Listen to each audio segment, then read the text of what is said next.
Hello बच्चों, कैसे हैं आप? कैसी चल रही है पढ़ाई? बच्चों, लास्ट क्लास में हमने सिलोजिज्म का टॉपिक कंप्लीट करा था और मैं उम्मीद करता हूं कि आप लोगों ने क्वेश्चंस को एक बारी दोबारा से देखा होगा और स्टडी मटेरियल कंप्लीट कर लिया होगा। बहुत ही डिटेल में जाके हमने सिलोजिज्म का टॉपिक करा था और फिर भी किसी बच्चे का कोई डाउट रह जाता है तो मेरा व्हाट्सएप नंबर आप लोगों के पास है ही, उस पर आप अपनी क्वेरी ले सकते हैं। ठीक है बच्चों, अब हम नया टॉपिक स्टार्ट करने जा रहे हैं, चैप्टर नंबर 16 प्रोबेबिलिटी। ये मान के चलिए बच्चों, इस चैप्टर में से भी 5 या 6 नंबर के क्वेश्चन आप लोगों के पूछे जा सकते हैं। ठीक है, और जिस बच्चे को प्रोबेबिलिटी आता होगा उस बच्चे को नेक्स्ट चैप्टर थियोरेटिकल डिस्ट्रीब्यूशन में दिक्कत नहीं आएगी। ठीक है, तो ये दोनों चैप्टर्स आप कह सकते हैं, प्रोबेबिलिटी और थियोरेटिकल डिस्ट्रीब्यूशन दोनों ही रिलेटेड टॉपिक्स हैं। इन दोनों को करने से पहले आप लोगों को मैथ्स के 2 चैप्टर्स अच्छे से क्लियर होने चाहिए। एक तो chapter number 5 permutation and combinations और एक चैप्टर नंबर 7 का एक पार्ट से सेट्स आपको अच्छे से क्लियर होना चाहिए। तो जिन बच्चों को वो टॉपिक अच्छे से क्लियर है, प्रोबेबिलिटी उन्हें बहुत आसानी से समझ में आएगी, दिक्कत नहीं होगी। अब प्रोबेबिलिटी के बच्चों डेफिनेशन पढ़ते हैं। प्रोबेबिलिटी का मतलब क्या होता है बच्चों? पॉसिबिलिटी और chances of occurrence of an event. अब इवेंट क्या होता है, मैं आपको थोड़ा सा एग्जांपल देता हूं।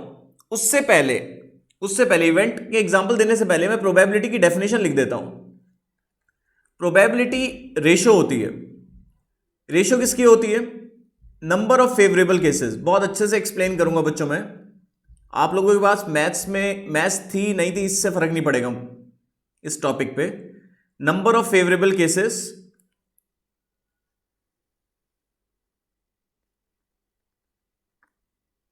Upon total number of cases. Number of favourable cases upon total number of cases. अब ये क्या होता है? प्रोबेबिलिटी इन दोनों का रेशियो होता है। अब जैसे मान लो पास्ट में क्या हुआ कि मैंने 10 बारी मिस्टर ए को प्रॉब्लम दी कि हाँ भाई ये प्रॉब्लम सॉल्व करो। डिफरेंट टाइप्स की प्रॉब्लम दी।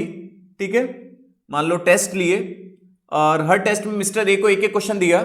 ठीक है, तो मिस्टर ए जो है 10 टेस्ट में मिस्टर ए जो है हो सकता है कि प्रॉब्लम को किसी भी बार सॉल्व नहीं कर पाए हो, हर एक बार उनका आंसर रॉन्ग आया हो या वो जवाब नहीं दे पाए हो। और क्या क्या पॉसिबिलिटी हो सकती है? एक बारी प्रॉब्लम सॉल्व करी हो 10 में, हो सकता है 2 बारी करी हो सकता है 3 बारी करी हो सकता है 4 बारी करी हो। क्लियर है? तो मैक्स टू मैक्स जो वैल्यू होगी वो क्या हो सकती है? 10 में से 10 बार। इसका क्या मतलब हुआ? इसका मतलब यह है कि मिस्टर ए को आप जब भी प्रॉब्लम दोगे वो सॉल्व करेंगे, श्योर है। तो मिस्टर ए की प्रॉब्लम सॉल्व करने के चांसेस क्या होंगे? 100%। 100% मतलब क्या होता है? 100/100 मतलब 1। और अगर मिस्टर ए 10 में से 3 बार प्रॉब्लम को सॉल्व कर पाते तो क्या चांसेस होता कि अब मैं मिस्टर ए को प्रॉब्लम दूं कि on the basis of past को बेस मान के मैं क्या प्रिडिक्ट लगाता? ये मेरा पास्ट है कि भाई मिस्टर ए को मैंने प्रॉब्लम दी, 10 में 3 बारी मिस्टर ए ने प्रॉब्लम सॉल्व करी। ठीक है, अब नेक्स्ट प्रॉब्लम मैं मिस्टर ए को दे रहा हूं तो मैं on the basis of past क्या प्रिडिक्ट करूंगा कि मिस्टर ए के प्रॉब्लम सॉल्व करने के चांस क्या हैं? 3/10। बताइए, या 4/10 भी हो सकते हैं या फिर 8/10 भी हो सकते हैं। बताइए, मैक्स टू मैक्स जो वैल्यू आएगी वो 10/10 आएगी और मिनिमम से मिनिमम वैल्यू जो होगी वो 0/10 आएगी। क्लियर है या नहीं? तो इसलिए किसी भी इवेंट की जो प्रोबेबिलिटी होती है उसकी डेफिनेशन होती है number of favourable cases, NE लिखते हैं, अपॉन NS। आपको सब बच्चों क्लियर हो जाएगा NE क्या होता है। N नंबर ऑफ एलिमेंट्स के लिए होता है। ठीक है, E उस पर्टिकुलर इवेंट को लेकर बात हो रही है। जैसे यहां पर इवेंट क्या है? मिस्टर ए जो है प्रॉब्लम सॉल्व कर दे, it is an event. Mister A जो है वो प्रॉब्लम को सॉल्व कर दे, ये एक इवेंट है। क्लियर? तो उस इवेंट में कितने एलिमेंट्स हैं? जो प्रॉब्लम सॉल्व मिस्टर ए जो कर पा रहा है, 10 बारी उसे प्रॉब्लम दी गई, 10 हो गए टोटल केसेस। ठीक है ना? 10 में मिस्टर ए मान लो 7 टाइम सॉल्व कर पाया। ठीक है, तो मिस्टर ए जितनी बार सॉल्व कर पाया, ठीक है, उतने elements number of favourable elements में आ जाएंगे। ठीक है, और जितनी बार प्रॉब्लम दी गई वो टोटल नंबर ऑफ केसेस में आ जाएंगे, तो इनका जो रेशो आया वो आ गई आपकी प्रोबेबिलिटी। वैसे तो परसेंटेज में 70% बैठता है, बट कभी भी प्रोबेबिलिटी को हम परसेंटेज में बोल देते हैं, लिख भी देते हैं, बट गलत नहीं होता वो भी। बट जनरली हम प्रोबेबिलिटी को रेशो में दिखाते हैं, मतलब डेसिमल में, इस टाइप से। प्रोबेबिलिटी पर 100 ना होके पर 1 होती है। क्लियर? तो मैक्स टू मैक्स आंसर क्या आएगा इसका प्रोबेबिलिटी का? आपके सामने 10/10 1। तो किसी भी इवेंट की बच्चों प्रोबेबिलिटी जो होती है वो मिनिमम से मिनिमम 0 होती है और मैक्स टू मैक्स 1 होती है। इतना क्लियर हुआ या नहीं हुआ? मतलब आप किसी प्रॉब्लम को सॉल्व कर पाओ, मैं किसी प्रॉब्लम को सॉल्व कर पाऊं, ठीक है, इसके मैक्स से मैक्स चांस क्या होंगे? 1 श्योर। क्लियर है ना? और मैं किसी प्रॉब्लम को सॉल्व कर पाऊं, इसके कम से मैक्स टू मैक्स चांस तो 1 होंगे, कम से कम चांस क्या होंगे? 0। 0 से नीचे तो जा ही नहीं सकती ना। क्लियर है? तो या तो मैं सॉल्व नहीं कर पाऊंगा, ये सॉल्व कर पाऊंगा तो किस परसेंटेज में, किस रेशियो में कर पाऊंगा, ठीक है, या फिर 100% में सॉल्व कर पाऊंगा, मतलब 1। तो किसी भी इवेंट की प्रोबेबिलिटी जो होती है वो 0 और 1 के बीच में लाई करती है। इतना क्लियर हुआ या नहीं हुआ? प्रोबेबिलिटी की मैंने डेफिनेशन लिख दी, number of favourable cases upon total number of cases. अच्छा बच्चों, प्रोबेबिलिटी 0 कब होती है ये भी आप लोगों को क्लियर होना चाहिए, और प्रोबेबिलिटी 1 कब होती है? प्रोबेबिलिटी 0 कब होती है बताइए? प्रोबेबिलिटी 0 होती है in case of N impossible event. मैं बहुत अच्छे से एग्जांपल दूंगा आपको। In case of N impossible event. अब इम्पॉसिबल इवेंट क्या होती है बच्चों? हिंदी में लिख लिया करें जितने भी नोट्स बनाएंगे।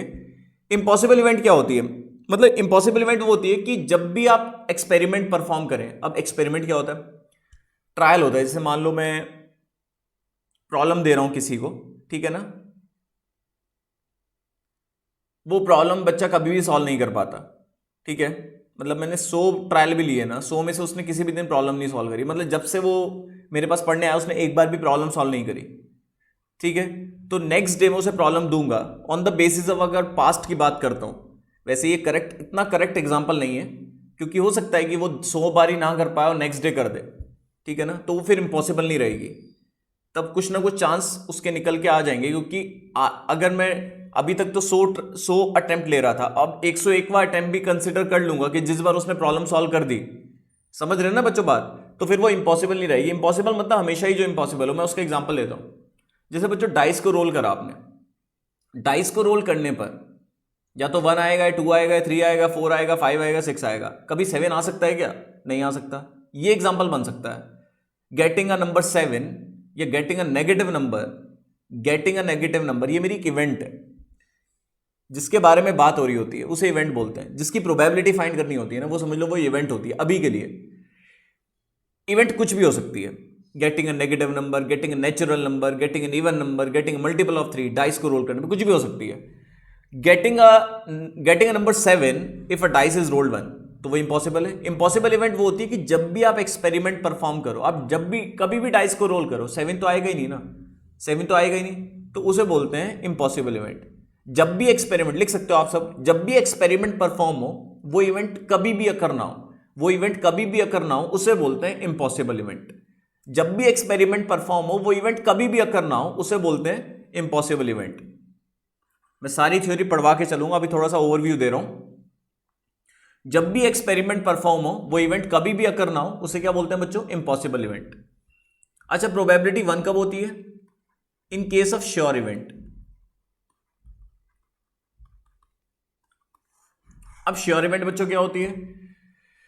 श्योर इवेंट और सर्टेन इवेंट बात एक ही, जो हमेशा, मतलब जिसके होने के चांस पक्का ही हो। जैसे डाइस को रोल करने पर नेचुरल नंबर के आने के चांस क्या होंगे? अब कभी भी डाइस को रोल करो, चांसेस 100% है, चाहे 1 आए, चाहे 2 आए, चाहे 3 आए, चाहे 4 आए, चाहे 5 आए, चाहे 6 आए, सभी की सभी नेचुरल वैल्यूज है, ये श्योर है। तो श्योर इवेंट वो होती है बच्चों, जब भी एक्सपेरिमेंट परफॉर्म हो, मतलब जब भी डाइस रोल हो, वो नंबर हमेशा है। क्लियर है? और उसका एग्जांपल इंपॉसिबल का, जब भी एक्सपेरिमेंट परफॉर्म हो, वो नंबर कभी भी ना आए, कभी भी नहीं आएगा 7, और हमेशा आएगा नेचुरल नंबर। तो इसका एग्जांपल क्या हुआ? एग्जाम्पल, गेटिंग अ नंबर 7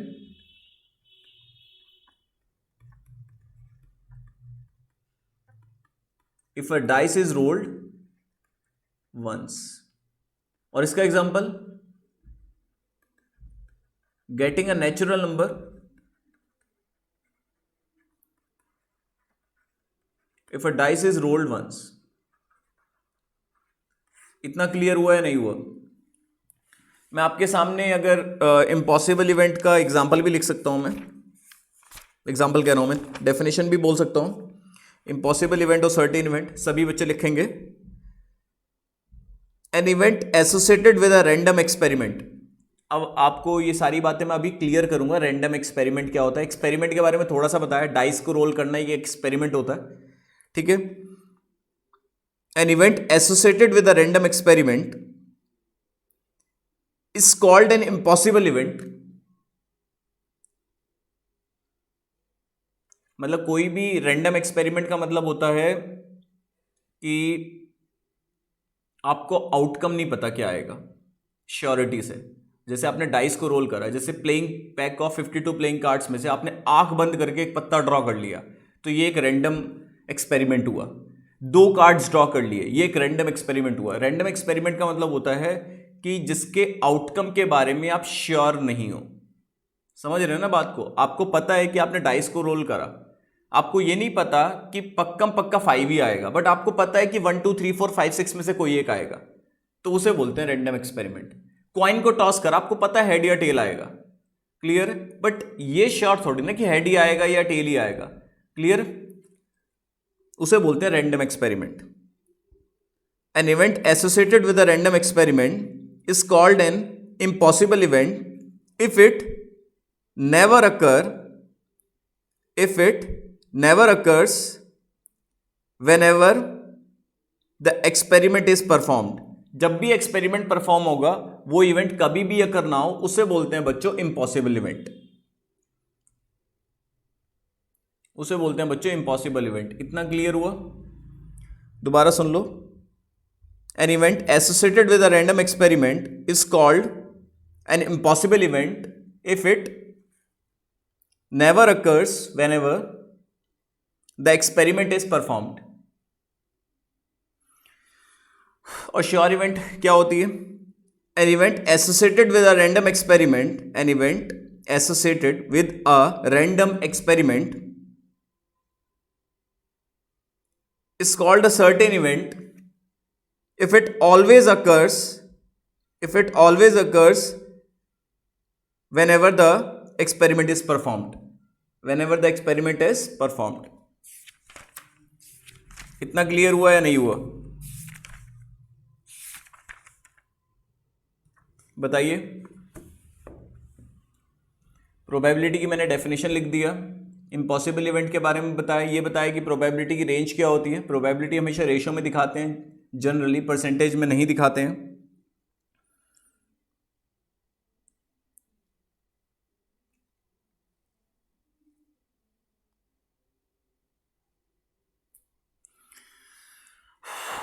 देखो, हमें इस चैप्टर में जो एक्सपेरिमेंट्स पढ़ने हैं, मतलब जैसे आप क्वेश्चंस पढ़ेंगे, ट्रायल एक्सपेरिमेंट्स जो पढ़ेंगे, जैसे कॉइन को टॉस करना, डाइस को टॉस करना, डाइस को रोल करना, टॉस करना, एक ही बात है, ठीक है, या 2 बारी डाइस को रोल करना, या 2 बारी कॉइन को टॉस करना, पैक ऑफ 52 प्लेइंग कार्ड्स में से ताश के जो पत्ते होते हैं उसमें से 2 कार्ड्स ड्रॉ कर लेना, 1 कार्ड ड्रॉ कर लेना, इन्हें एक्सपेरिमेंट्स बोलते हैं। तो एक्सपेरिमेंट जो हमें पढ़ने हैं वो चैप्टर में, वो होंगे रैंडम और प्रोबेबिलिस्टिक एक्सपेरिमेंट। तो मैं इसकी थ्योरी आपके सामने पढ़ रहा हूं, रैंडम और प्रोबेबिलिस्टिक एक्सपेरिमेंट। ये पूरा चैप्टर जो है इसमें आप रैंडम एक्सपेरिमेंट्स ही देखेंगे। तो सभी बच्चे सुनिए, रैंडम एक्सपेरिमेंट क्या होता है? इफ एन एक्सपेरिमेंट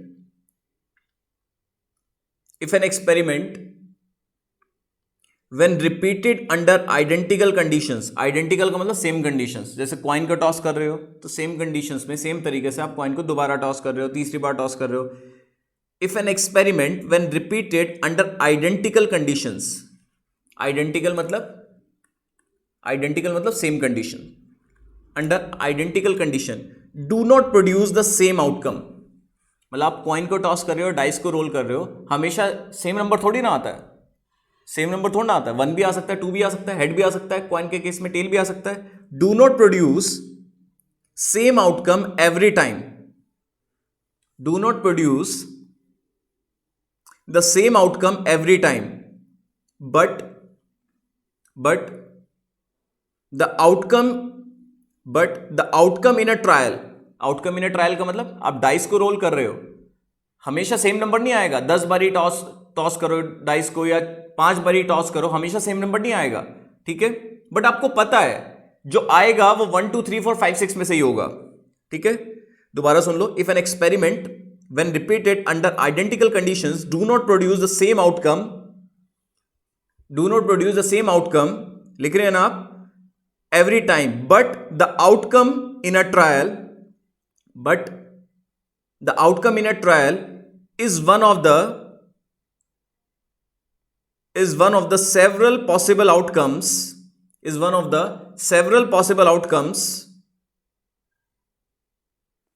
ये तो पता है ना कि जो आउटकम होगा वो पॉसिबल आउटकम्स में से ही होगा. या तो 1 आएगा, 2 आएगा, 3 आएगा, 4 आएगा, 5 आएगा या 6 आएगा. then such an experiment is known as probabilistic or a random experiment.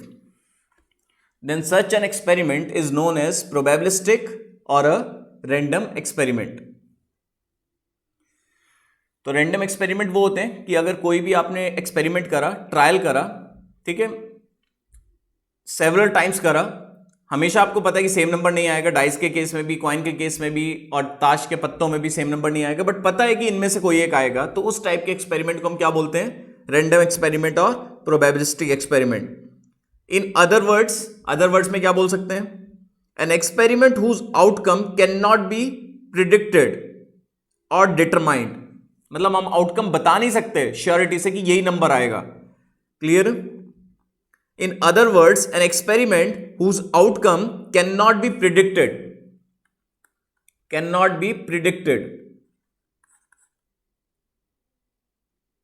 or determined in advance is called a random experiment.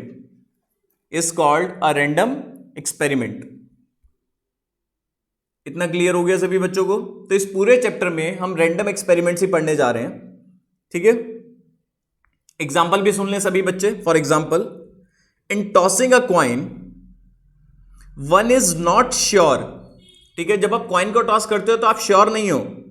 One is not sure if a head or a tail will be obtained. आपको ये नहीं पता कि coin को toss करने पर head ही आएगा या टेल ही आएगा. ठीक है, तो मैं आपके सामने बोल रहा हूं एग्जाम्पल.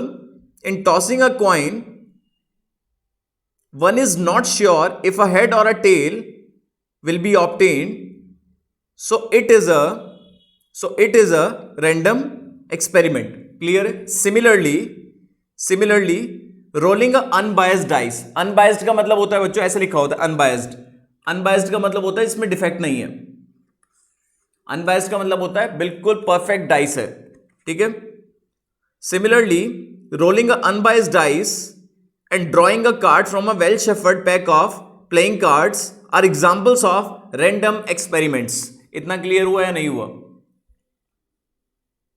तो इस पूरे चैप्टर में जो हम एक्सपेरिमेंट्स पढ़ेंगे, जो हम ट्रायल्स पढ़ेंगे, वो कौन से होंगे? रैंडम ट्रायल्स होंगे, रैंडम एक्सपेरिमेंट्स होंगे. क्लियर है?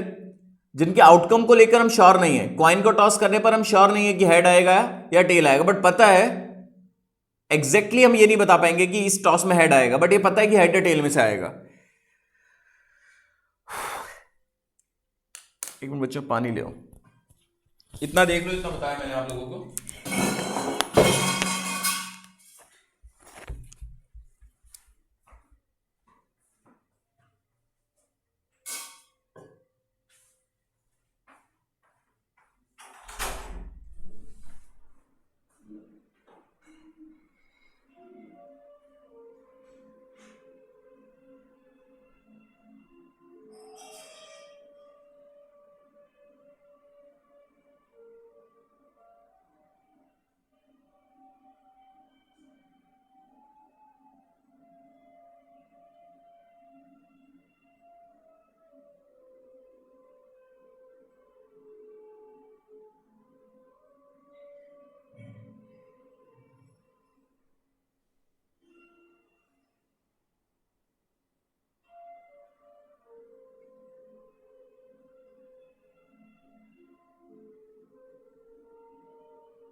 इतना क्लियर हो गया आप लोगों को?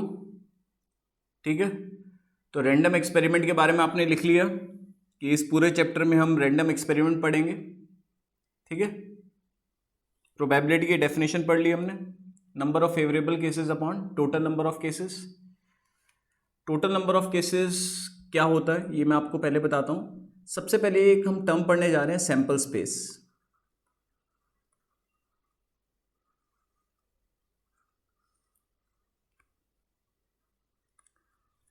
देखो सैंपल स्पेस क्या होता है। सैंपल स्पेस बच्चों होता है सेट ऑफ पॉसिबल आउटकम्स।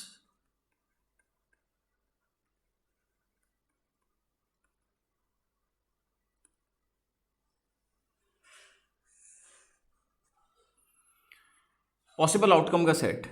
अब ये बनता कैसे है, ये डिपेंड करता है कि एक्सपेरिमेंट क्या है। सैंपल स्पेस तो एक्सपेरिमेंट को देख के बनता है। अब एक्सपेरिमेंट क्या है, जैसे if a coin is tossed, if a coin is tossed once, ये एक एक्सपेरिमेंट है।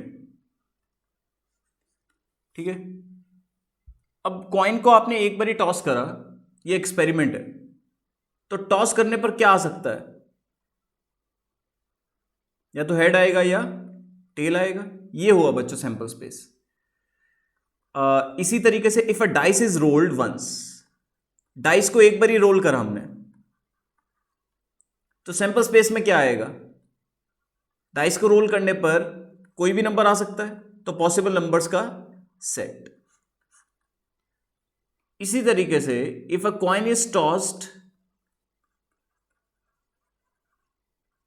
2 टाइम्स, तो सैंपल स्पेस में क्या आएगा, कॉइन को आपने फर्स्ट टाइम टॉस करा, हेड आ सकता है टेल। मान लो पहले पे हेड आया, उसके बाद दोबारा करा आपने,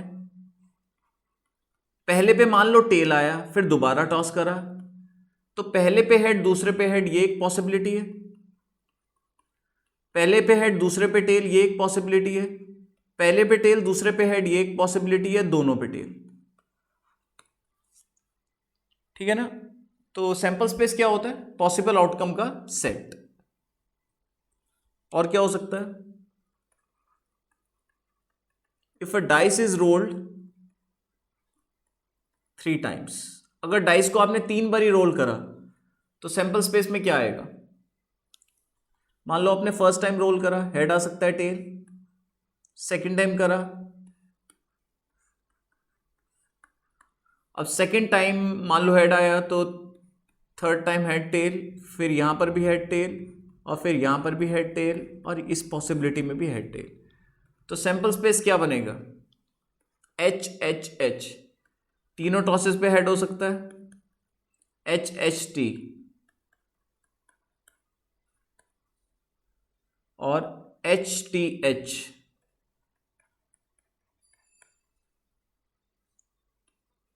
H T T, T H H, T H T, T T H, T T T. इतना क्लियर हो गया। तो सैंपल स्पेस क्या होता है, सेट ऑफ पॉसिबल आउटकम्स। अब एक और एक्सपेरिमेंट ले लेते हैं। If a dice is rolled twice, dice को मैंने 2 बार ही रोल करा, तो 2 बार ही रोल करने पर बताइए सैंपल स्पेस में क्या आएगा,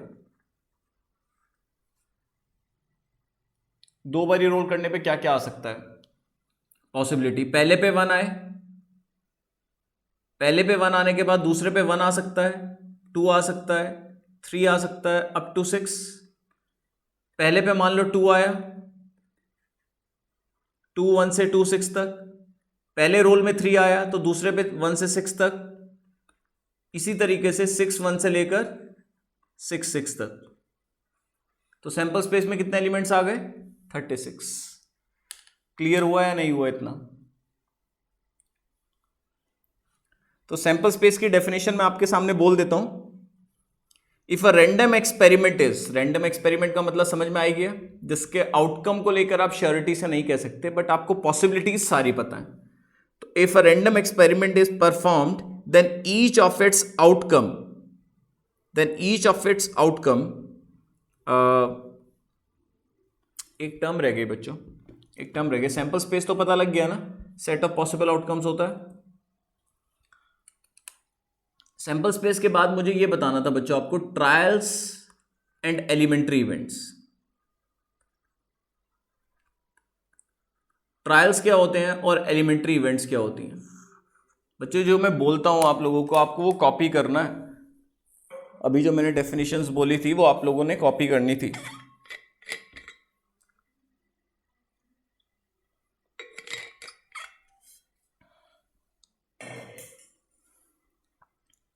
ट्रायल और एलिमेंट्री इवेंट्स क्या होते हैं बच्चों? ट्रायल एक्सपेरिमेंट को बोलते हैं। ट्रायल किसे बोलते हैं? एक्सपेरिमेंट्स को। अब एक्सपेरिमेंट्स इस चैप्टर में कौन कौन से देख सकते हो आप, बताइए, लिखते रहना। कॉइन को टॉस करना, if a coin is tossed once, ये एक एक्सपेरिमेंट है। If a coin is tossed 2 times, ये एक एक्सपेरिमेंट है। कॉइन को 3 बारी टॉस करना, ये एक एक्सपेरिमेंट है। डाइस को 1 बारी रोल करना, ये एक एक्सपेरिमेंट है। 2 बारी रोल करना, ये एक एक्सपेरिमेंट है। पैक ऑफ 52 प्लेइंग कार्ड्स में से एक कार्ड ड्रॉ करना, ये एक एक्सपेरिमेंट है। 2 कार्ड्स ड्रॉ करने, ये एक एक्सपेरिमेंट है। क्लियर है या नहीं है? ठीक है, तो एक्सपेरिमेंट तो आपको पता लग गया क्या क्या होते हैं। टॉसिंग अ कॉइन, यहां पर लिख ही लिए होंगे आपने, tossing a coin once, tossing a coin twice या 2 टाइम्स, ड्रॉइंग अ कार्ड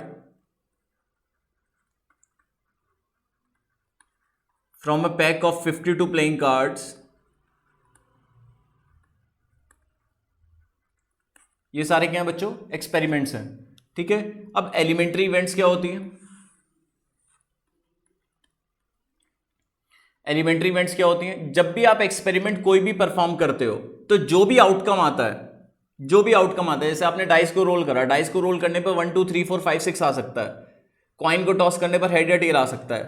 तो जो भी पॉसिबल आउटकम हो सकता है वो सब की सब क्या कहलाती हैं? Elementary event. जैसे मान लो आपने डाइस को 1 बारी रोल करा तो सैंपल स्पेस में आया 1 2 3 4 5 6, then each of it outcome, ये सब क्या होता है? Elementary events. तो कितनी एलिमेंट्री इवेंट्स बन सकती हैं?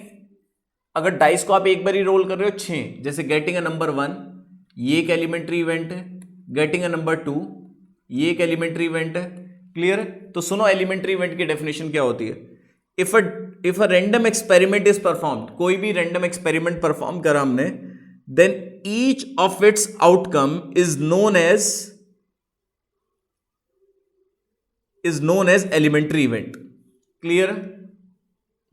Each of it outcome, in other words outcome of a random experiment is known as elementary events associated to it. Elementary events are also known as simple events. ठीक है, तो अगर आपने कॉइन को 1 बारी टॉस करा तो सैंपल स्पेस में क्या आ सकता है? हेड या टेल। तो ये जो 2 इवेंट होंगी, गेटिंग अ हेड और गेटिंग अ टेल, ये दोनों क्या कहलाएंगी? Elementary events. तो अगर कोई आपसे एग्जाम में पूछता है एमसीक्यू कि कितने एलिमेंट्री इवेंट्स होती हैं, तो जितने सैंपल स्पेस में एलिमेंट्स होते हैं उतनी एलिमेंट्री इवेंट्स होती हैं।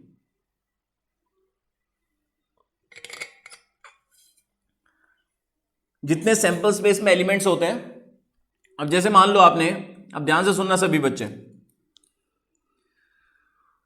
मान लो आप पैक ऑफ 52 प्लेइंग कार्ड्स में से आपने एक कार्ड ड्रॉ करा, तो 52 में से कोई सा भी पत्ता आ सकता है। 52 होते हैं प्लेइंग कार्ड, 52 में से कोई सा भी पत्ता आ सकता है। हुकुम का इक्का आ सकता है, और पान का किंग आ सकता है, और चिड़ी की दैली आ सकती है, कोई भी नंबर आ सकता है। ठीक है ना? 52 पॉसिबिलिटी है। कितनी पॉसिबिलिटी है? 52। तो हर एक जो आउटकम है वो क्या कहलाएगा? Elementary event. जैसे मान लो आपने पेयर ऑफ डाइस को रोल करा,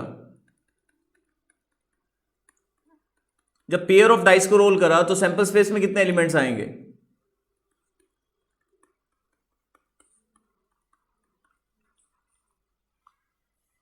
कितने एलिमेंट्री इवेंट्स बनेंगी? सैंपल स्पेस में 36 एलिमेंट्स आएंगे। तो ये 36 की 36 ये क्या बनेंगी? Elementary event. जो जो पॉसिबिलिटीज हैं वो सारी की सारी क्या कहलाती हैं? Elementary event. और उनका जो सेट होता है ये क्या होता है? Sample space. इतना क्लियर हुआ या नहीं हुआ?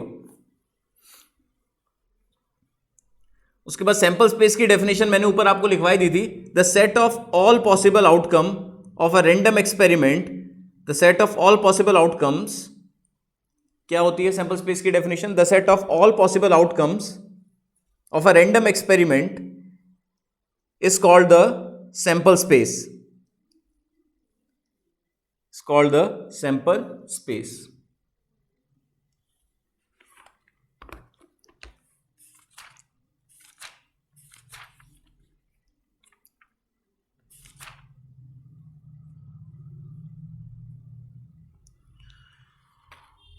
एक बारी देख लो, इतना करवा दिया मैंने आपको, डेफिनेशन बता दी, इम्पॉसिबल इवेंट क्या होती है, प्रोबेबिलिटी की रेंज क्या होती है,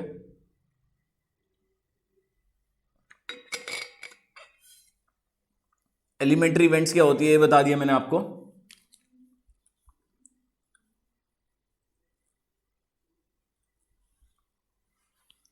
थोड़ा इंपॉर्टेंट चीज बताने जा रहा हूं बच्चों, बहुत ध्यान से सुनना, बहुत ज्यादा ध्यान से।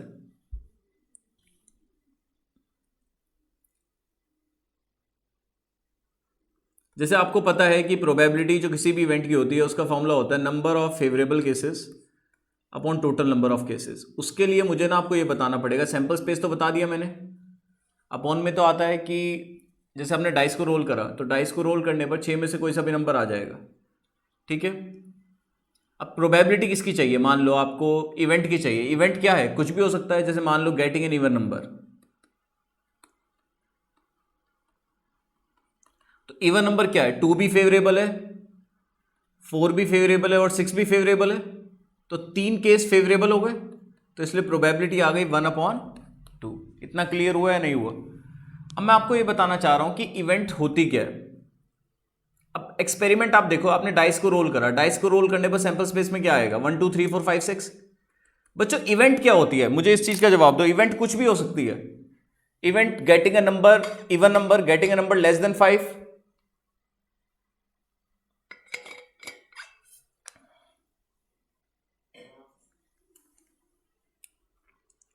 ठीक है ना, getting an even number, getting an odd number, getting an number, जैसे इवेंट कुछ भी ले ली मैंने। इवेंट एलिमेंट्री इवेंट की बात नहीं कर रहा हूं, एलिमेंट्री इवेंट तो 6 बनेंगी, getting an number 1, getting an number 2। ये एलिमेंट्री इवेंट की डेफिनेशन मैंने अभी लिखवाई थी ना। एलिमेंट्री इवेंट की डेफिनेशन क्या लिखी थी आपने? If a random experiment is performed then each of its outcome is known as an elementary event. हर एक आउटकम क्या कहलाता है? Elementary event. जैसे getting a number 1, getting a number 2, तो 6 एलिमेंट्री इवेंट बनेगी, ठीक है। कितनी एलिमेंट्री इवेंट बनेगी? 6। और एक बात और, एलिमेंट्री इवेंट्स की प्रोबेबिलिटी का सम क्या होता है? 1, क्योंकि 1 के आने के चांस क्या होंगे? 1/6। 2 के आने के चांस क्या होंगे? 1 फेवरेबल है 6 में, तो ऐसे ही 6 एलिमेंट्री इवेंट्स होंगी और 6 की 6 इक्वली लाइकली हैं, तो एलिमेंट्री इवेंट्स की प्रोबेबिलिटी का सम क्या होता है? 1 होता है। अब मैं इवेंट बताता हूं। इवेंट तो कुछ भी हो सकती है बच्चों, getting an odd number. Event ये भी बन सकती है गेटिंग अ मल्टीपल ऑफ 3, तो 3 के मल्टीपल में क्या आएगा? 3,6। तो जितनी भी इवेंट बन रही हैं, आपने क्या चीज नोटिस करी बच्चों? जितनी भी इवेंट बन रही हैं वो सबकी सब क्या हैं? जितनी भी इवेंट्स बन रही हैं वो सबकी सब क्या हैं? सैंपल स्पेस की सबसेट ही तो है। बताओ, सबसेट्स तो पता है ना आप लोगों को? आएंगी तो इसी के अंदर से ही, इसके बाहर से थोड़ा आएंगी। इवन इम्पॉसिबल भी इसी के अंदर से ही आएगी। श्योर भी, श्योर अगर मैं कहूं कि नेचुरल नंबर वाली इवेंट क्या होगी, तो 1 2 3 4 5 6, 6 के 6 फेवरेबल हो जाएंगे। क्लियर है ना? तो ऑल इवेंट्स, ये याद रखना है आपको, all events are subsets of sample space.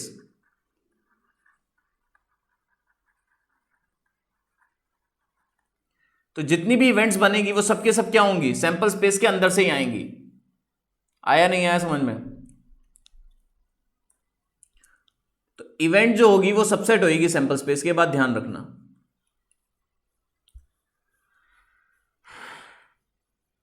Clear हो गया? अच्छा एक चीज और, जब आपने ऊपर एलिमेंट्री इवेंट के बारे में मैंने बताया था कि जितने सैंपल स्पेस में एलिमेंट्स होते हैं उतनी एलिमेंट्री इवेंट्स होती हैं, ठीक है ना। जितने सैंपल स्पेस में, जैसे मान लो आपने कॉइन को टॉस करा तो हेड या टेल, तो 2 एलिमेंट्री इवेंट्स बनेंगी। क्लियर है? तो एलिमेंट्री इवेंट की प्रोबेबिलिटी का सम क्या होता है, ये भी आप नोट कर लो। एलिमेंट्री इवेंट्स की प्रोबेबिलिटी का सम क्या होता है? 1 होता है, ठीक है। इवेंट और एलिमेंट्री इवेंट में डिफरेंस क्या है? एलिमेंट्री इवेंट भी इवेंट होती है, बट एलिमेंट्री इवेंट वो होती है जिसमें एक सैंपल पॉइंट हो। जैसे मान लो आपने डाइस को रोल करा, तो डाइस को रोल करने पर 1 2 3 4 5 6 आएगा, तो जिसमें एक सैंपल पॉइंट होगा, ये दूसरी इवेंट, ये तीसरी इवेंट, ये चौथी, ये सारी की सारी क्या है बच्चों, ये एलिमेंट्री इवेंट्स हैं, ठीक है। और ये भी एक इवेंट है, गेटिंग नंबर 1 2 1,2, तो ये एलिमेंट्री इवेंट नहीं है, बट ये सिंपल इवेंट तो है ही ना, इवेंट तो है ही, क्योंकि जितनी भी इवेंट्स होती हैं वो सब की सब आती तो सैंपल स्पेस के अंदर से ही है। क्लियर है या नहीं है? अब जैसे वो आ जाएगा गेटिंग अ नंबर 7, ये एक इवेंट है, तो 7 तो आ ही नहीं सकता, ये इम्पॉसिबल है, एम्प्टी। क्लियर है? तो जितनी भी इवेंट्स होंगी वो सबके सब क्या होंगी, सैंपल स्पेस की सबसेट्स। और एलिमेंट्री इवेंट को बच्चों क्या, एक एलिमेंट्री इवेंट को और किस नाम से जानते हैं, एलिमेंट्री इवेंट को किस नाम से जानते हैं, सिंपल इवेंट्स के नाम से भी जानते हैं। इतना क्लियर हो गया सभी बच्चों को? इवेंट और एलिमेंट्री इवेंट के बीच में डिफरेंस पता लग गया ना? अच्छा, एक होता है कंपाउंड इवेंट। कंपाउंड इवेंट्स कौन सी होती हैं? होती ये भी इवेंट ही है जिनमें एक से ज्यादा सैंपल पॉइंट्स हो। जैसे डाइस को रोल करा तो सैंपल स्पेस में क्या आएगा, 1 2 3 4 5 6। तो कंपाउंड इवेंट्स का एग्जांपल क्या होगा, जिसमें एक से ज्यादा है, 2, 3, 1, 3, 5, 1 3 5 6, ये सारी की सारी ऐसे बहुत सारी क्या बनेंगी, कंपाउंड इवेंट्स। क्लियर है?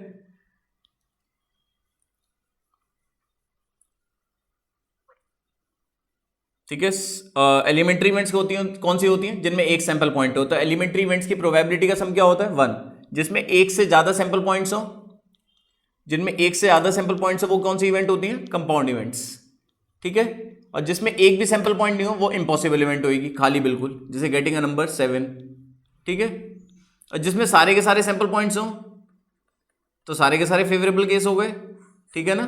तो 6/6 होगी ना प्रोबेबिलिटी, तो वो कौन सी इवेंट होगी, श्योर इवेंट। क्लियर है? जैसे गेटिंग अ नेचुरल नंबर। इतना क्लियर हुआ बच्चों? इतना क्लियर हुआ? सिंपल इवेंट एलिमेंट्री इवेंट्स होती हैं। ट्रायल किसे बोलते हैं, एक्सपेरिमेंट को बोलते हैं। जैसे कॉइन को टॉस करना, डाइस को रोल करना, पैक ऑफ 52 प्लेइंग कार्ड्स में से एक कार्ड ड्रॉ करना। क्लियर है? इतना क्लियर हो ही गया होगा सब बच्चों को?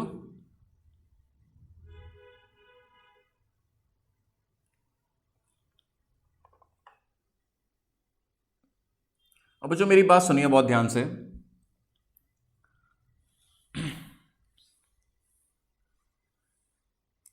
थोड़ी बातें आपको याद रखनी है कि सैंपल स्पेस में कितने एलिमेंट्स होते हैं, ये आपको लर्न होने चाहिए। तो if a coin is tossed once, coin को एक बार ही टॉस करने पर सैंपल स्पेस में 2 एलिमेंट्स आएंगे, इधर हेड और tail. If a coin is tossed 2 times, तो सैंपल स्पेस में कितने एलिमेंट्स होंगे? ठीक है ना? तो पहले टॉस में हेड या टेल आ सकता है, दूसरे में हेड या टेल आ सकता है। 4 पॉसिबिलिटीज होंगी। If a coin is tossed 3 times, तो सैंपल स्पेस में कितने एलिमेंट्स होंगे? 8। इसी तरह if a coin is tossed n times, तो सैंपल स्पेस में कितने एलिमेंट्स होंगे? 2 टू द पावर n। तो ये फॉर्मूला बन गया। कॉइन के केस में अगर आपको सैंपल स्पेस में एलिमेंट्स पता करने हो तो फॉर्मूला होता है 2 to the power n।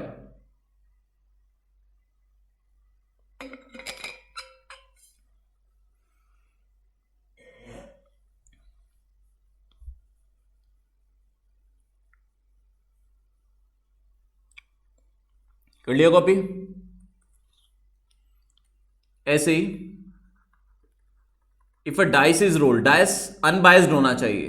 Unbiased मतलब डिफेक्ट नहीं होना चाहिए उसमें। If a dice is rolled once, तो सैंपल स्पेस में कितने एलिमेंट्स होंगे? 6। If a dice is rolled twice, 2 बारी रोल करा, तो सैंपल स्पेस में कितने एलिमेंट्स होंगे? पहले में 6 में से कोई सा भी नंबर आ सकता है। मान लो 1 आया तो 1 से 6 बनेंगे, तो 6 इंटू 6 कितना हो गया? 36। इसी तरह if a dice is rolled n times, dice को n टाइम्स रोल करा तो सैंपल स्पेस में कितने एलिमेंट्स होंगे? 6 टू द पावर n। तो क्वाइन के केस में सैंपल स्पेस में कितने एलिमेंट्स होते हैं? 2 टू द पावर n, और डाइस के केस में 6 टू द पावर n। इतना क्लियर हुआ या नहीं हुआ? क्योंकि किसी भी इवेंट की अगर आप प्रोबेबिलिटी का फॉर्मूला लगाते हैं निकालने के लिए, तो डिनोमिनेटर में सैंपल स्पेस में कितने एलिमेंट्स होते हैं ये देखा जाता है, ठीक है। और न्यूमरेटर में उस इवेंट के लिए फेवरेबल कितने हैं। जैसे मान लो आपने डाइस को रोल करा, पेयर ऑफ डाइस को, तो सैंपल स्पेस में कितने एलिमेंट्स होंगे? 36। और मान लो इवेंट क्या है? गेटिंग अ सम 6, सम 6 आना चाहिए। सम 6 वाले कौन से केसेस होंगे? पहले डाइस पे 1, दूसरे पे 5, पहले डाइस पे 2, दूसरे पे 4, पहले पे 3, दूसरे पे 3, पहले पे 4, दूसरे पे 2, पहले पे 5, दूसरे पे 1, 1 2 3 4 5। तो प्रोबेबिलिटी क्या आ गई? Number of favourable cases 5 upon total 36। Clear है?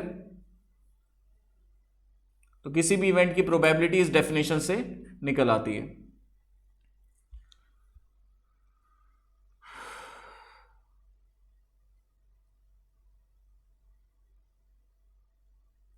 ठीक है, इसे प्रोबेबिलिटी की जो डेफिनेशन लिखी है आपने, number of favourable cases upon total number of cases, total की जगह ये भी वर्ड यूज होता है exhaustive number of cases. Exhaustive का मतलब भी क्या होता है? टोटल ही होता है।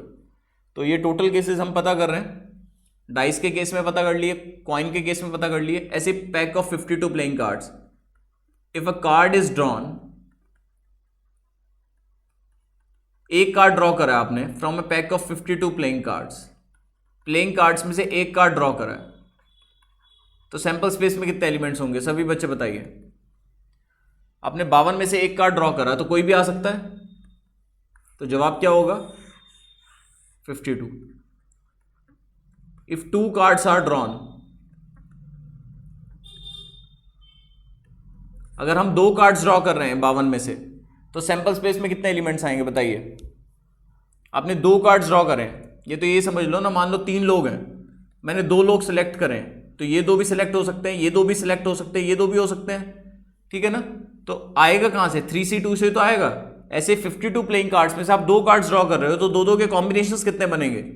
ये बात ध्यान रखना, जब भी एक से ज्यादा कार्ड्स ड्रॉ करेंगे हमेशा नंबर ऑफ टोटल केसेस कैसे पता करेंगे हम? कॉम्बिनेशन से। तो फॉर्मूला क्या होता है एनसीआर का? सब बच्चों को पता ही है, बताने की जरूरत तो नहीं है। चैप्टर 5 एक बार रिवाइज कर लें। ये होता है फॉर्मूला एनसीआर का, factorial n upon factorial n minus R into factorial R. ऐसे ही अगर हमने पैक ऑफ 52 प्लेइंग कार्ड्स में से 4 कार्ड ड्रॉ करें हैं, तो सैंपल स्पेस में कितने एलिमेंट्स होंगे? 52C4। इसी तरह अगर R कार्ड ड्रॉ करते हैं तो सैंपल स्पेस में कितने एलिमेंट्स होंगे? 52CR। इतना क्लियर हुआ?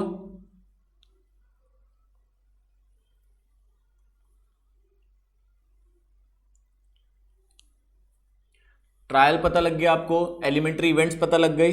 जितने सैंपल स्पेस में एलिमेंट्स होते हैं उतनी एलिमेंट्री इवेंट्स होती हैं। एलिमेंट्री इवेंट्स की प्रोबेबिलिटी का सम क्या होता है? 1 होता है, ठीक है। और क्या क्या लिख कर हमने? इवेंट के बारे में क्या पढ़ा है? जितनी भी इवेंट्स होती हैं वो सबकी सब क्या होती हैं? सैंपल स्पेस की क्या होती हैं? सबसेट होती हैं। क्लियर है? इम्पॉसिबल इवेंट के बारे में बताया मैंने कि जिस इवेंट की प्रोबेबिलिटी 0 होती है, मतलब वो इवेंट इम्पॉसिबल होती है जो कभी भी एक्सपेरिमेंट के होने पर वो कभी भी परफॉर्म ना हो, मतलब वो इवेंट कभी भी ना हो। श्योर इवेंट वो होती है कि जब भी एक्सपेरिमेंट परफॉर्म हो वो इवेंट हमेशा करो, तो उसकी प्रोबेबिलिटी 1 होती है। क्लियर? अच्छा, एक चीज़ और मैंने आपको बताया था कि जितनी भी इवेंट्स होती हैं वो सबकी सब सैंपल स्पेस की सबसेट होती हैं।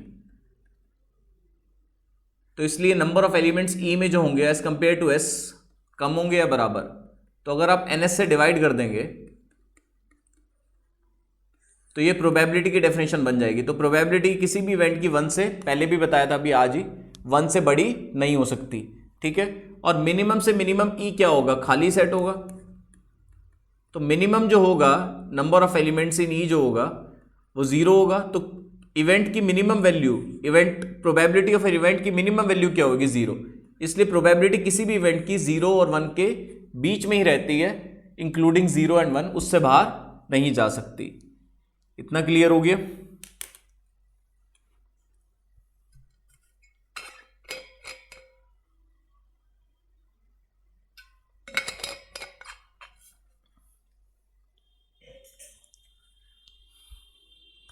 ठीक है। अब एक चीज और सुनिए, आपको पता है कि ये यूनिवर्सल सेट होता है। यहां पर इसे यूनिवर्सल सेट ना बोल के सैंपल स्पेस बोलते हैं। सैंपल स्पेस सबसे बड़ा सेट होता है और जितनी भी इवेंट्स बनती हैं वो उसके अंदर से ही आती हैं, और उसके बाद जो बच जाते हैं एलिमेंट्स उनका जो सेट होता है वो कॉम्प्लीमेंट होता है, सब बच्चों को पता है। तो इवेंट और उसके कॉम्प्लीमेंट को अगर मैं यूनियन करूंगा तो क्या आएगा, सैंपल स्पेस। दोनों साइड अगर हम प्रोबेबिलिटी लेंगे तो यूनियन का मतलब प्लस होता है बच्चों, और सैंपल स्पेस की प्रोबेबिलिटी क्या होती है, 1। क्यों होती है, क्योंकि जो सैंपल स्पेस में एलिमेंट्स होते हैं वही फेवरेबल बन जाते हैं। समझ गए ना। मान लो मुझे आपसे मैं पूछूं कि डाइस को रोल करा है मैंने, तो सैंपल स्पेस की प्रोबेबिलिटी क्या होगी, 6 टोटल केस हैं और वही फेवरेबल हो जाते 6 के 6, तो 1 होती नहीं होती प्रोबेबिलिटी। तो यहां से हमने क्या फॉर्मूला निकाला, सभी बच्चे देखिए, किसी इवेंट के होने के चांसेस, कॉम्प्लीमेंट का मतलब नहीं, किसी इवेंट के अकर होने के चांसेस और नहीं अकर होने के चांसेस मिलाकर किसके इक्वल होता है, 1 के। मतलब अगर मैं मान लो किसी प्रॉब्लम को सॉल्व कर दूं, उसके चांसेस 3/5 है, तो सॉल्व नहीं कर पाओ उसके चांस क्या होंगे।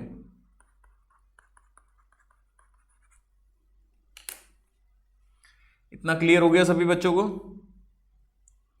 तो प्रोबेबिलिटी 0 और 1 के बीच में लाई करती है। प्रोबेबिलिटी का डेफिनेशन होता है number of favourable cases upon total number of cases, ठीक है। फेवरेबल केसेस उस इवेंट में कितने एलिमेंट्स हैं, वो जिस इवेंट के बारे में बात हो रही है।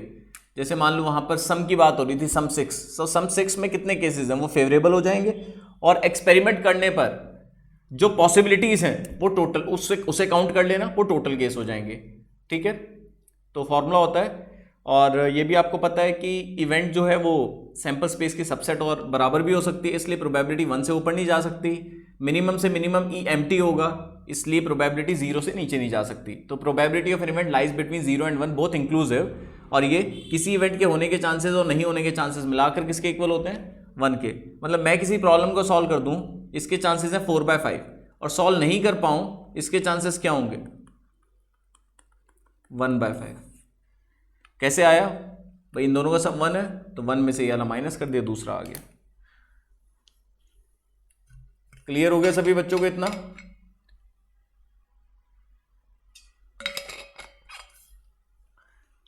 अब मैं आपको कुछ और बताता हूं। मैंने आपको बताया कि जो भी इवेंट बन के आएंगी, जैसे मान लो आपने सैंपल स्पेस है, डाइस को रोल करा एक बारी, 2 बारी रोल करेंगे तो 36 केस आएंगे। ये हमारी एलिमेंट्री इवेंट है 6, ठीक है। इन सब की प्रोबेबिलिटी को जोड़ोगे तो 1 आएगा, सब आपको पता है, ठीक है। अब मैं थोड़ा सा आपको पीएनसी का कॉन्सेप्ट यूज करवा रहा हूं, नहीं आता तो कोई दिक्कत नहीं है। इम्पॉसिबल इवेंट मतलब जिसमें एक भी एलिमेंट नहीं हो, 60, एक एलिमेंट लेके कितनी इवेंट्स बनेंगी, 61, 2 एलिमेंट्स लेके कितनी बनेंगी, 62, इसी तरीके से 66। तो ये टोटल इवेंट्स हो गई, ठीक है। टोटल इवेंट्स मतलब टोटल सबसेट्स। सब बच्चों को चैप्टर नंबर 7 में पता है कि टोटल सबसेट्स कितने होते हैं, 2 to the power n, ठीक है ना।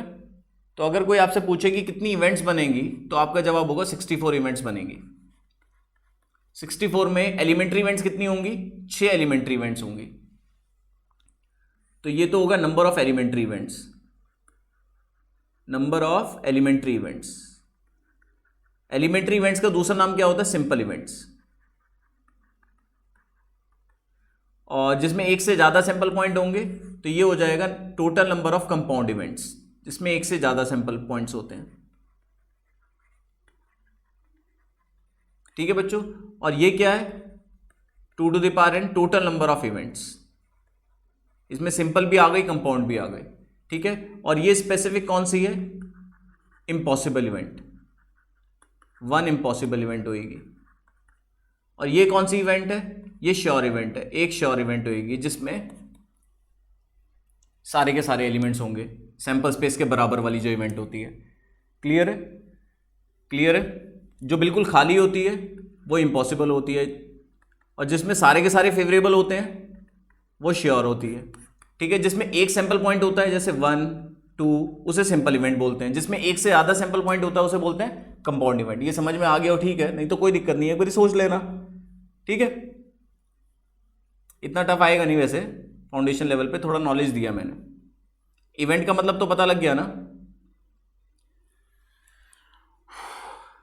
एग्जॉस्टिव नंबर ऑफ केसेस, अगर आपने डाइस को एक बार ही रोल करा है तो एग्जॉस्टिव नंबर ऑफ केसेस मतलब टोटल नंबर ऑफ केसेस, जितने सैंपल स्पेस में एलिमेंट्स होते हैं उतने ही टोटल केसेस होते हैं, टोटल पॉसिबिलिटीज उतनी होती हैं। जैसे डाइस को रोल करा तो 6 पॉसिबिलिटीज हो गई, कॉइन को एक बार ही टॉस करा तो 2 पॉसिबिलिटीज हो गई, डाइस को 2 बार ही रोल करा तो 36 पॉसिबिलिटीज हो गई। क्लियर है?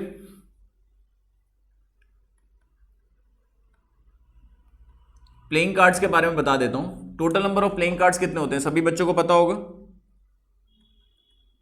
ताश के पत्ते 52 होते हैं, एक बार ही देख लेना, ऑनलाइन देख लेना चाहे आप।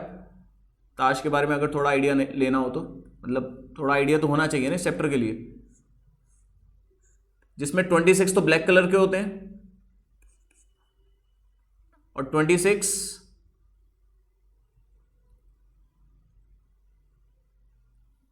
बताइए।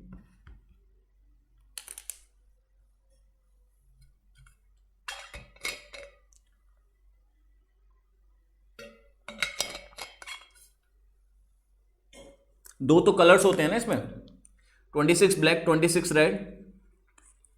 ब्लैक में क्या क्या नाम है? 13 तो हुक्म के हो गए, स्पेड। ठीक है, और 13 हो गए आपके क्लब, चिड़ी चिड़ी। और रेड में कौन से? 13 पान के पत्ते, कुछ ऐसे होता है पान। ठीक है, और 13 डायमंड, ईंट बोलते हैं ऐसे ऐसे। और चिड़ी कुछ ऐसे होती है। और हुक्म थोड़ा सा आप देख लेना नोटेशन क्या, इस टाइप से होता है हुक्म। ठीक है ना। फेस कार्ड्स कितने होते हैं? ये टोटल 2 तो कलर्स होते हैं 52 में, 2 तो कलर्स हो गए और 4 सूट्स हो गए, 4 सूट्स होते हैं। ठीक है, और फेस कार्ड्स कितने होते हैं हर सूट में? हर सूट में 3 होते हैं, बेगम, बादशाह, क्यू, के और जे, और गुलाम जे को बोलते हैं। ठीक है ना। 11वें नंबर का पत्ता होता है। ठीक है, पहले नंबर का पत्ता इक्का होता है, एज बोलते हैं। फिर 2 3, सबसे बड़ा वही होता है। फिर 2 3 4 5 6 7 इस ऑर्डर में, 2 1 के बाद आ रहा है। ठीक है, बट इक्का सबसे बड़ा होता है। उसके बाद 2 के बाद 3 बड़ा होता है, वो तो नॉर्मल नंबर में चलेगा।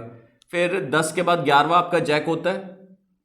फिर 12वां आपका क्वीन होता है, और 13 नंबर का जो होता है वो आपका किंग होता है। मतलब सबसे नंबर 1 कार्ड जो होता है, ठीक है ना, वो नाम से लग रहा है कि फर्स्ट पोजीशन पे छोटा होगा, बट इक्का सबसे बड़ा होता है। फेस कार्ड्स हर सूट में 3, 4 सूट्स हैं तो 12 तो फेस कार्ड्स हो गए। और ऑनर्स क्या होते हैं?